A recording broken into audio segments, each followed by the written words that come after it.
নমস্কার, আমি বিশ্বজিৎ। আপনাদের কাছে একটা ইম্পর্ট্যান্ট খবর শেয়ার করার জন্য আসলাম। আমি বিগত কয়েকদিন ধরে কিছু ভিডিও করছিলাম ইসরায়েলের লেবাননের আক্রমণের উপরে। আমি এই ভিডিওতে কিছুদিন আগেও বলেছিলাম যে গ্রাউন্ড ইনভেশন কিন্তু ইসরায়েল করবে এবং খুব শীঘ্রই করবে। এবং কালকে রাত্রে কিন্তু মধ্যরাতে দক্ষিণ লেবাননে কিন্তু ইসরায়েল গ্রাউন্ড ইনভেশন করে শুরু করে দিয়েছে। এবং এইটি করা হয়েছে উত্তর ইসরায়েলে, যেখানে হেজাবুল্লাহ উত্তর ইসরায়েলে একটা গালিলি অঞ্চল আছে। সেই গালিলি অঞ্চল ইসরায়েলের, উত্তর ইসরায়েলের, সেটা দখল করার জন্য কিন্তু অনেক দিন আগেই হিজবুল্লাহ হুমকি দিচ্ছিল। এবং সেই অঞ্চল সুরক্ষিত করার জন্য এবং কিছু বিস্তৃত টানেল রয়েছে এই অঞ্চলে, যেখান থেকে শত শত হিজবুল্লাহ জঙ্গি গোষ্ঠী বা সশস্ত্র গোষ্ঠী কিন্তু সহজেই ইসরায়েলে ঢুকে যেতে পারে। সেই কিছু টানেল কিন্তু ট্রেস করেছে ইসরায়েল নেটওয়ার্ক, ডিফেন্স নেটওয়ার্ক, এবং সেগুলো ধ্বংস করার জন্য এবং উত্তর ইসরায়েলের নাগরিকদের সুরক্ষার জন্য কিন্তু এই গ্রাউন্ড ইনভেশন। এবং যতক্ষণ না পর্যন্ত ইসরায়েল হামাস বা হিজবুল্লাহ বা হুতি সমস্ত জঙ্গি গোষ্ঠীকে তাদের জন্য যারা থ্রেট এবং সীমান্তবর্তী অঞ্চলের ইসরায়েলের সীমান্তবর্তী অঞ্চলের জন্য যেগুলো থ্রেট সেগুলো নিকেশ করতে পারছে, ততক্ষণ কিন্তু ইসরায়েল এই আক্রমণ থামাবে না। এবং আমি আজকেও একটা ভিডিও বানিয়েছিলাম যেখানে আমি বলেছি যে জলের স্থলে অন্তরিক্ষে যেখানে ইসরায়েলের শত্রুরা থাকুক তাদের কিন্তু সে খুঁজে বার করে মারবেই। এবং ডয়েচে ভেলে আজকে একটি নিউজ বেরিয়েছে এই সম্বন্ধে। সেখানে পরিষ্কার বলা হচ্ছে দক্ষিণ লেবাননের একটি ফিলিস্তিনি উদ্বাস্তু শিবিরে ইসরায়েলের বিস্ফোরণ ঘটিয়েছে বলে অভিযোগ ফিলিস্তিনি প্রশাসনে বলছে যে দক্ষিণ লেবাননে একটা ফিলিস্তিনি উদ্বাস্তু শিবির আছে, খুব ঘিঞ্জি এলাকা। সেখানে কিন্তু ইসরায়েল এয়ার স্ট্রাইক করেছে এবং ওইখানে ওই উদ্বাস্তু শিবিরে আল আকসা নামে একটি জঙ্গি গোষ্ঠী আছে, যার নাম হচ্ছে প্রধানের মাউনি মাগদা। এই মাউনি মাগদাকে মারার জন্য কিন্তু এই এয়ার স্ট্রাইকটি করা হয়েছে। এবং এখনও কিছু হতাহতের খবর পাওয়া যায়নি, যদি ইসরায়েলের পক্ষ থেকে কিছু বলা হয়নি বা তাদের প্যালেস্তিনীয় শিবির থেকেও কিছু বলা হয়নি। কিন্তু এইখানে কিন্তু আক্রমণ তারা শানিয়েছে। এবং এর থেকে সহজেই বোঝা যাচ্ছে যে তাদের জন্য যারা থ্রেট, হামাস হোক, হুতি হোক বা হিজবুল্লাহ হোক, তাদের কিন্তু আর রেয়াত করবে না ইসরায়েল, এবং সেই থ্রেট কিন্তু তারা সহ্য করবে না। এবং আরেকটি ঘটনা হচ্ছে, অলরেডি দামাস্কে, মানে সিরিয়ার দামাস্কে কিন্তু অলরেডি বোমা বিস্ফোরণ করা হয়েছে, এয়ার স্ট্রাইক করা হয়েছে।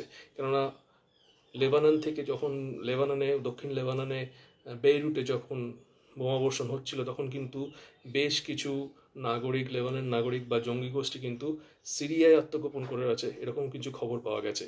এবং সেই জন্য এরা কিন্তু ইসরায়েল কিন্তু থ্রু মোসাদ হয়তো তাদের ডিফেন্স নেটওয়ার্ক IDF কে জানিয়েছে যে এখানে বেশ কিছু জঙ্গি সংগঠন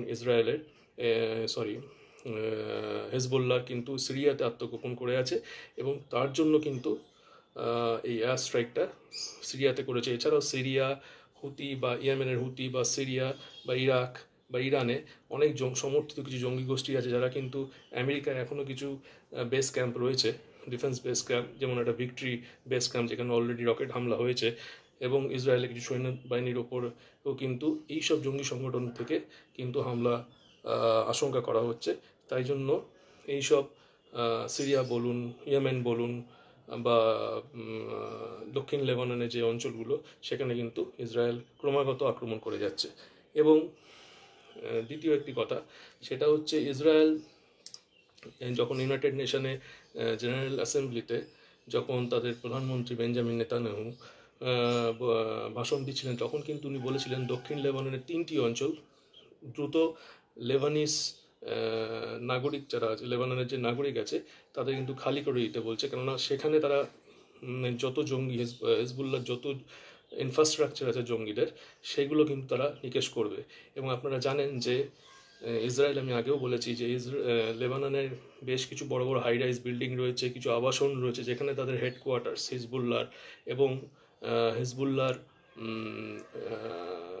আপনার কমিউনিকেশন সেন্টার বা সেখানে কিছু বেসমেন্টকে ক্যাপচার করে বা ফার্স্ট ফ্লোরকে ক্যাপচার করে তারা কিন্তু অস্ত্র তৈরির কারখানাও তারা কিন্তু ওয়ার্কশপ কিন্তু তৈরি করে ফেলেছে, এবং সেগুলো কিন্তু মোসাদের কাছে খবর আছে, এবং সেগুলো কিন্তু ইসরায়েল ডিফেন্স ডিপার্টমেন্টে তারা কিন্তু সরবরাহ করেছে, এবং সেই লোকেশনগুলো তারা ট্র্যাক করে ফেলেছে, এবং যত তাড়াতাড়ি সম্ভব সেইগুলোকে কিন্তু তারা নিকেশ করতে চাইছে।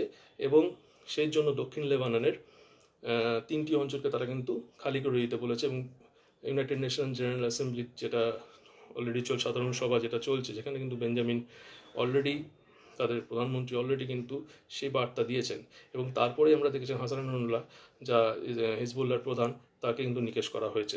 এবং অলরেডি এই পেজার আক্রমণ কিছুদিন আগে ইসরায়েলে যেটা হয়েছে, ইসরায়েল করেছিল লেবাননে, সে পেজার বিস্ফোরণে কিন্তু বেশ কিছু কমান্ডার, হিজবুল্লাহর বেশ কিছু নামকরা কমান্ডার, তারা কিন্তু হয় আহত হয়েছে, এমনভাবে আহত হয়েছে তাদের কোনো কর্মক্ষমতা এখন নেই, বা নিহত হয়েছে, ঠিক আছে। এবং এটা কিন্তু পুরো একটা তাদের মনস্তাত্ত্বিক দিক থেকে তারা কিন্তু এই যুদ্ধে হিজবুল্লাহ কিন্তু অনেকটা পিছিয়ে দিয়েছে তাদের। এবং এবার কিন্তু ইসরায়েল গ্রাউন্ড ইনভেশন শুরু করেছে যাতে তাদের নাগরিক সুরক্ষা দেওয়া যায়, উত্তর ইসরায়েলে স্পেশালি, যেখানে বর্ডার এরিয়া বেইরুটের সাথে বা লেবাননের সাথে, সেই এরিয়াতে যাতে তাদের নাগরিকদের কোনো রকম কোনো ক্ষতি না হয়, সেই জন্য কিন্তু তারা এই গ্রাউন্ড ইনভেশন শুরু করেছে। এবং যতক্ষণ না পর্যন্ত তারা সমস্ত শত্রুদের নিকেশ করছে, ততক্ষণ পর্যন্ত কিন্তু ইসরায়েল আর থামবে না, এবং তারা সেটা স্পষ্ট বলে দিয়েছে। এবং আমার মনে হয় যে এটা কিন্তু হিজবুল্লাহ বা হুতি বা হামাসের জন্য একটা কিন্তু খুব শোকাকর খবর নয়।